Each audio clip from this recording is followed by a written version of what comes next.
신앙 고백 우리 하겠습니다. 나는 전능하신 아버지 하나님 천지의 창조주를 믿습니다.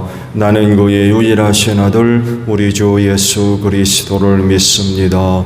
그는 성령으로 잉태되어 동정녀 마리아에게서 나시고 본디오 빌라도에게 고난을 받아 십자가에 못 박혀 죽으시고 장사된 지 사흘 만에 죽은 자 가운데서 다시 살아나셨으며 하늘에 오르시어 전능하신 아버지 하나님 우편에 앉아 계시다가 거기로부터 살아있는 자와 죽은 자를 심판하러 오십니다.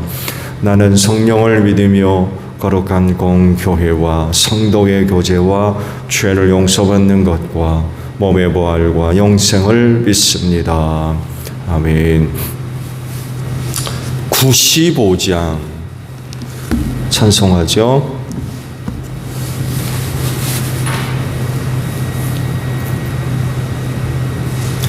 찬송가 95장입니다.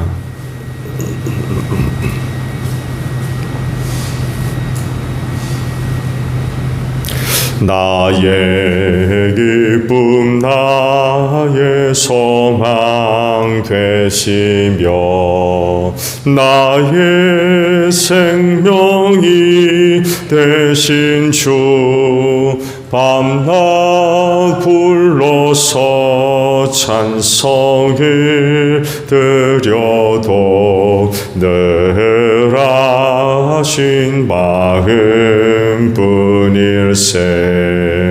나의 사모하는 선한 목자는 어느 거다운 동산에 양의 무리와 늘 함께 가셔서 기쁨을 함께 하실까. 길도 없이 거친 넓은 들에서 갈 길 못 찾아 애쓰며 이리저리로 헤매는 내 모양 저 원수 조롱하도다. 주의 자비롭고 화평한 얼굴 모든 천사도 반기며 주의 놀라운 진리의 말씀에 천지가 화답하도다. 나의 진정 사모하는 예수님 음성조차도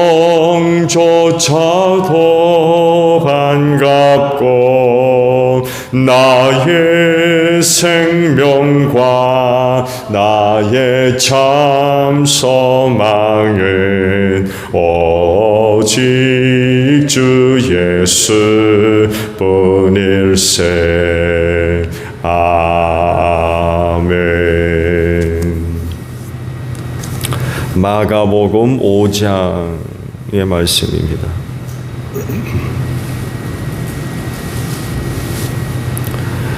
1절에서 20절까지 있는 말씀을 봅니다. 그들은 바다 건너편 고라사 사람의 지역으로 갔다. 예수께서 배에서 내리시니 곧 악한 귀신 들린 사람 하나가 무덤 사이에서 나와서 예수와 만났다. 그는 무덤 사이에서 사는데 이제는 아무도 그를 쇠사슬로도 묶어둘 수가 없었다.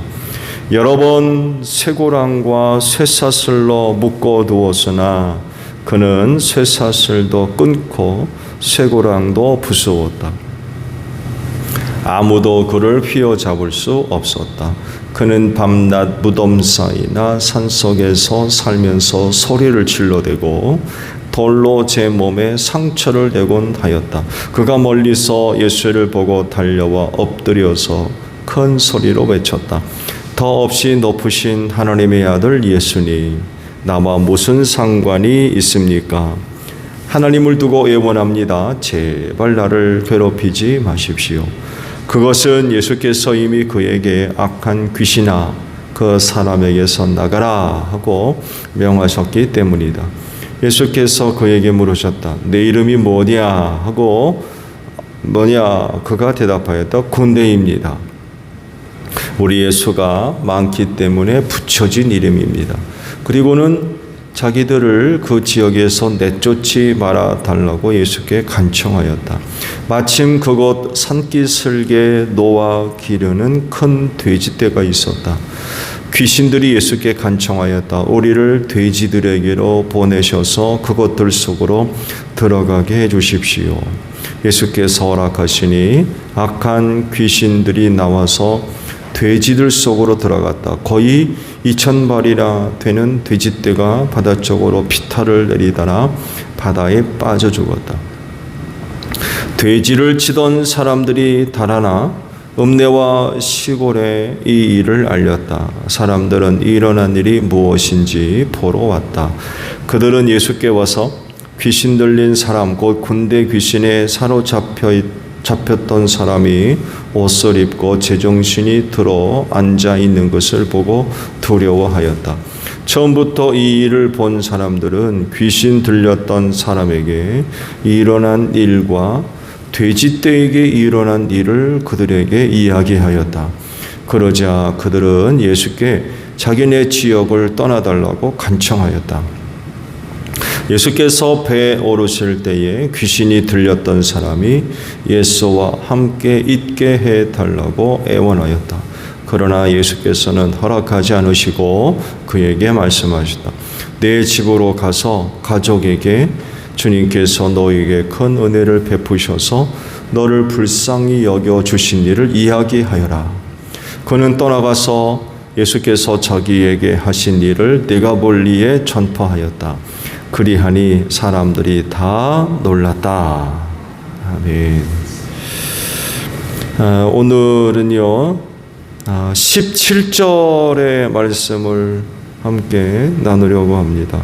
그러자 그들은 예수께 자기네 지역을 떠나달라고 간청하였다라는 말씀입니다.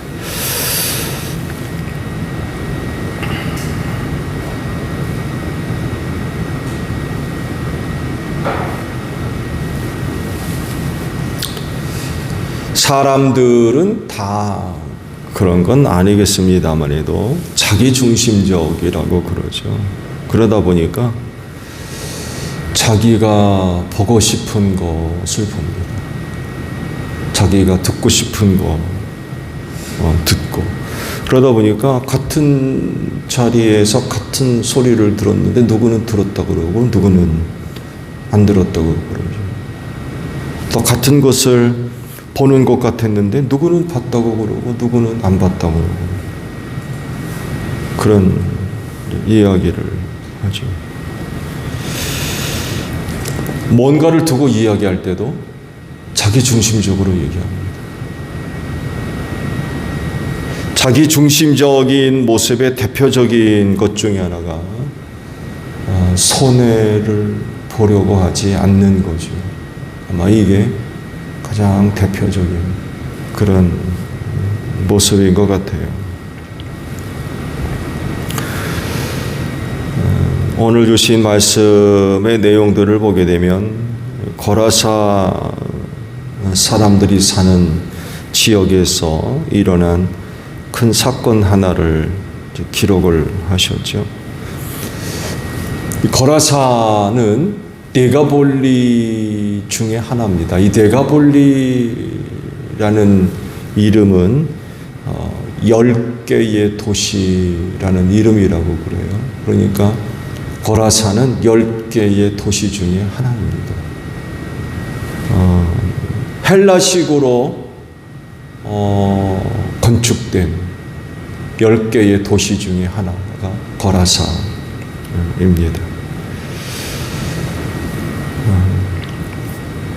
갈릴리 호수 남동쪽 약 한 10km 정도에 위치한 도시가 아니냐, 그런 추측들을 하기도 합니다. 이곳으로 가신 예수님이 군대 귀신이라 불리우는 귀신 들린 사람 하나를 만나게 됐다고 그러죠. 많은 귀신이 들어가 있었기 때문에 군대 귀신이라고 불리었다고 그러죠. 예수께서 이 군대 귀신을 내쫓으실 때에 그런 얘기를 했다고 그러죠. 돼지떼에게로 들어가게 해달라고 허락을 해서 그 돼지떼에게로 들어가니까 비탈길을 내달아서 호수에 빠져 죽는 이런 일이 일어났다고 그러죠. 사람은 고쳤지만 돼지떼를 잃었죠. 그래서 돼지떼를 치던 사람들이 깜짝 놀래가지고 그 일을 그 지역 사람들에게 알려줬다고 그러죠. 그래서 사람들이 무슨 일인가 하고 왔다가 예수께서 행하신 그 일을 이제 듣게 되고, 그리고 이제 예수님한테 한다는 얘기가 여기를 떠나달라, 그런 얘기를 했다고 그러죠. 이게 이제 오늘 주신 말씀입니다.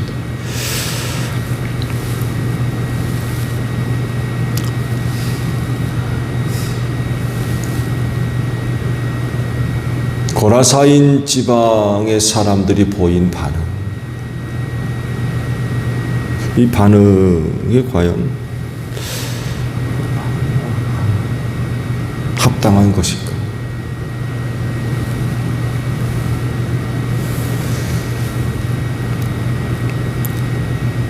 말씀을 보게 되면 돼지떼를 키웠다고 그러죠. 근데 팔레스틴 지역에서 그 많은 돼지떼를 키울 수 있나요? 왜냐하면 유대인들은 율법에 돼지고기를 못 먹게 하셨거든요. 근데 어떻게 그 많은 돼지떼를 키우는 사람들이 있었던 걸까요? 그렇게 돼지떼를 키울 만한 지역이 과연 가능할까요? 두 가지 추측이 가능한 것 같아요. 하나는 이방인들이 아마 돼지떼를 쳤을 거라는 것입니다. 왜냐하면 거라사 지방이 헬라식으로 건축한 그런 그 신흥 도시였기 때문에 그래요. 말씀을 드린 대로 데가볼리라는 이름이 10개의 도시라는 그런 뜻을 가지고 있거든요. 헬라식으로 구성된 10개의 도시 중 하나가 바로 거라사였기 때문에 유대인들보다는 아마 이방인들이 더 많이 살고 있는 그런 지역이 아니었을까 하는 생각을 해봐요. 그러다 보니까 그것에 들어와 사는 이방인들에 의해서 많은 돼지떼가 키워지는 그런 그 일이 있었던 것 같아요. 그 많은 돼지떼를 키워서 파는 거죠. 이방인들을 대상으로 해서 돼지고기를 파는 것입니다. 다른 하나는 이게 굳이 그렇지 않다면 경건하지 않은 유대인들, 타락한 유대인들이죠. 율법의 말씀대로 살지 않는 유대인들, 이런 사람들에 의해서 돼지떼가 키워진 게 아니냐. 이런 사람들이 돼지를 키워다가 이방인들에게 이제 파는 거죠. 이런 둘 중에 하나가 아마 여기에 해당되지 않을까 합니다. 어찌되었든 중요한 것은 그들의 초점입니다. 그들은 지금 어디에다 초점을 맞추고 있느냐. 그들의 반응을 보면 예수님보다도 실제적인 경제적 이득에 더 많은 관심이 가 있다는 거죠. 그러니까 예수님을 통해서 얻을 하나님의 은혜보다는 경제적 실리가 더 중요했더라는 것입니다.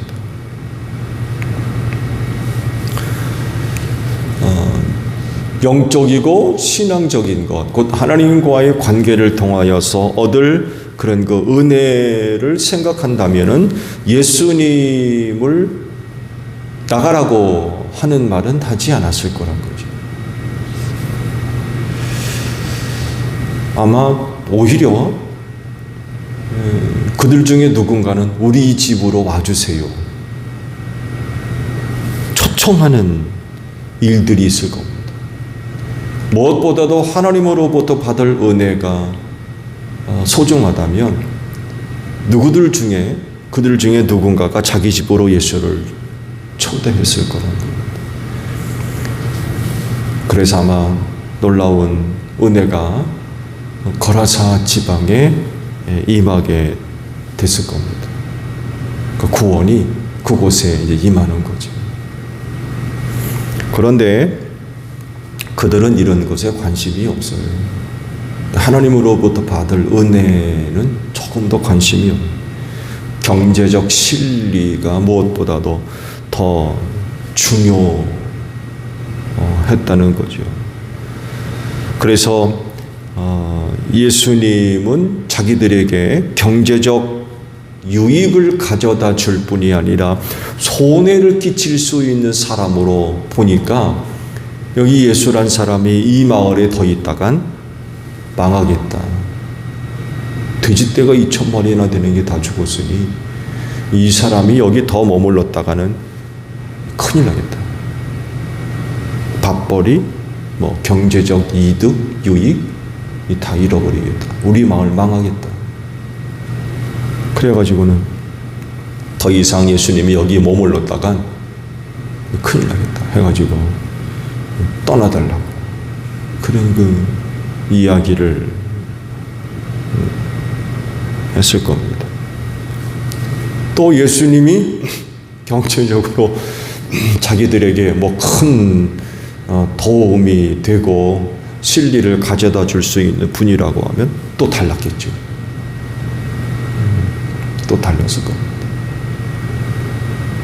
예수님을 붙잡아 두려고 했겠죠. 그 예수를 통해서 뭔가 얻을 수 있는 것이 있으니까 붙잡아 두려고 했겠죠. 근데 2,000마리나 되는 돼지떼가 다 죽었으니 이거 그냥 여기 있다가는 우리 마을 망하겠다 해가지고는 떠나달라고 그런 거 이야기를 했지 않았을까. 무엇이 내게 실제적으로 유익한 것이냐.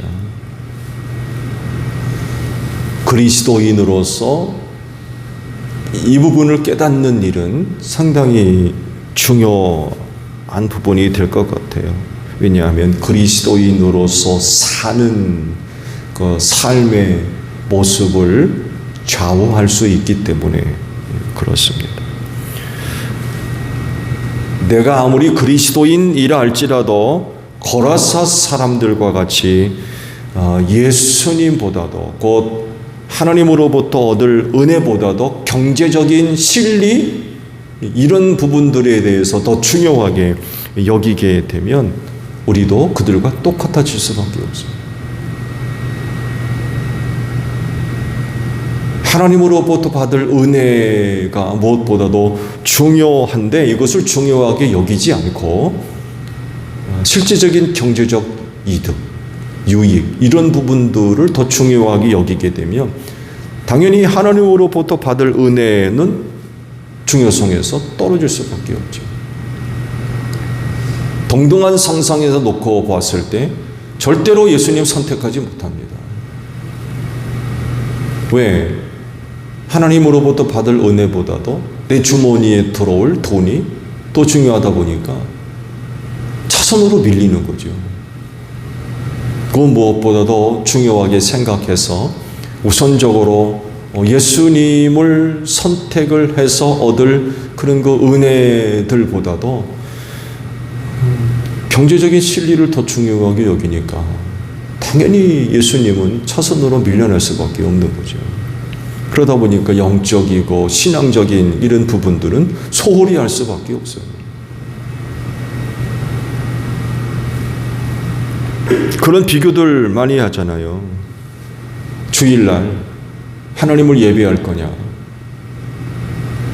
돈 1,000만 원 수익을 얻을 거냐 라는 그 조건이 걸릴 때 과연 나는 무슨 선택을 할 거야? 무슨 선택을 할 거야?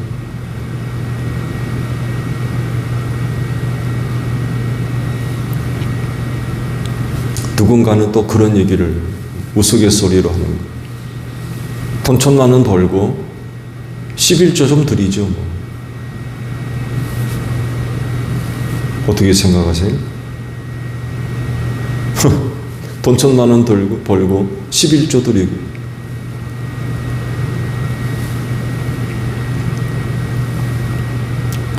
이렇게 말씀드린 대로 어느 것을 소중하게 여기는 거예요. 어떤 것을 소중하게 여기느냐에 따라서 그리스도인의 그 삶의 그런 그 모습들, 그 내용들을 좌우하게 되죠. 그렇지만 여러분, 그 무엇보다도 하나님으로부터 받을 은혜들을 소중하게 여기는 여러분들이 되시기를 바랍니다. 그래서 이런 그 물음 앞에 우리는 서야 될 것 같아요. 나는 뭐를 더 중요하게 생각하는 그리스도인이냐?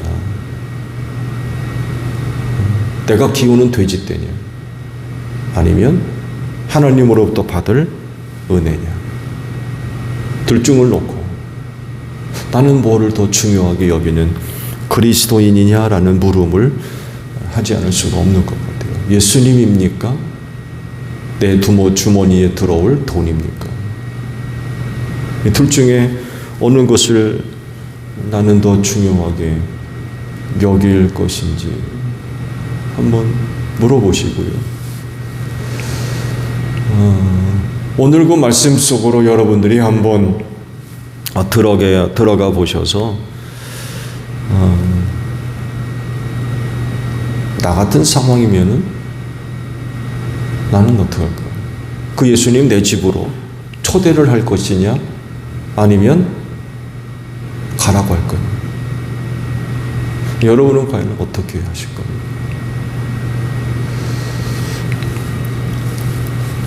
하나님의 은혜를 소중하게 여기는 여러분들이 되시기를 바랍니다. 주기도문 합니다. 하늘에 계신 우리 아버지 이름을 아버지의 뜻이 하늘에서와 같이 땅에서도 이루어지게 하소서. 오늘 우리에게 일용할 양식을 주시고 우리가 우리에게 잘못한 사람을 용서하여 준 것 같이 우리 죄를 용서하여 주시고 우리를 시험에 빠지지 않게 하시고 악에서 구하소서. 나라와 권능과 영광이 영원히 아버지의 것입니다. 아멘. 기도하겠습니다.